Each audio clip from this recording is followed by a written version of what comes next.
Volodymyr Zelensky ametoa wito mpya wa kufanyika kwa mazungumzo ya ana kwa ana kati yake na rais wa Urusi Vladimir Putin katika kile kinachoonekana kuwa juhudi nyingine kubwa za kutafuta njia ya kumaliza vita vya muda mrefu vilivyoikumba Ukraine tangu mwaka 2022.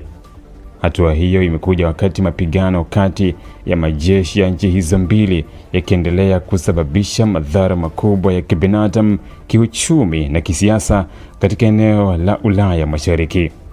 Kupitia barua ya wazi aliyomwandikia Putin, Zelensky alieleza kuwa wakati umefika kwa viongozi hao wa nchi mbili kukutana uso kwa uso na kujadili mustakabali wa vita hivyo moja kwa moja bila kuchelewa zaidi.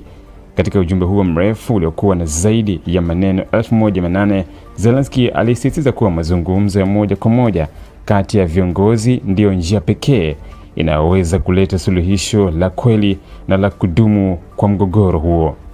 Zelensky alieleza kuwa vita hivyo vimeingia katika hatua ambayo inahitaji maamuzi ya kisiasa yenye uzito mkubwa badala ya kutegemea mashambulizi ya kijeshi pekee.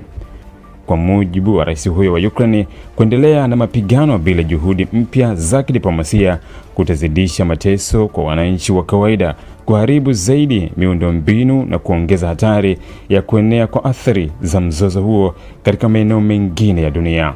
Katika barua hiyo, Zelensky pia alionya dhidi ya kusubiri mataifa ya Magharibi, hususan Marekani, kuendelea kuipa Ukraine msaada wa kiwango kile kile kwa muda usiojulikana. Alisema kuwa mazingira ya kisiasa duniani yanaendelea kubadilika kwa kasi, huku Marekani ikielekeza sehemu ya nguvu zake katika migogoro mingine ya kimataifa, ikiwemo mvutano unaohusisha Iran na usalama wa Mashariki ya Kati. Kwa mujibu wa Zelensky, Ukraine na Urusi zinapaswa kutafuta suluhisho lao wenyewe kwa haraka kupitia meza ya mazungumzo badala ya kutegemea sana ushawishi wa mataifa ya nje. Aliongeza kuwa kuchelewesha mazungumzo kunaweza kufanya hali kuwa ngumu zaidi na kuongeza gharama za vita kwa pande zote mbili. Vita kati ya Urusi na Ukraine vilianza Februari mwaka 2022 baada ya Urusi kuanzisha mashambulizi makubwa ya kijeshi ndani ya Ukraine, jambo ambalo lilisababisha moja ya migogoro mikubwa zaidi barani Ulaya katika miongo ya hivi karibuni.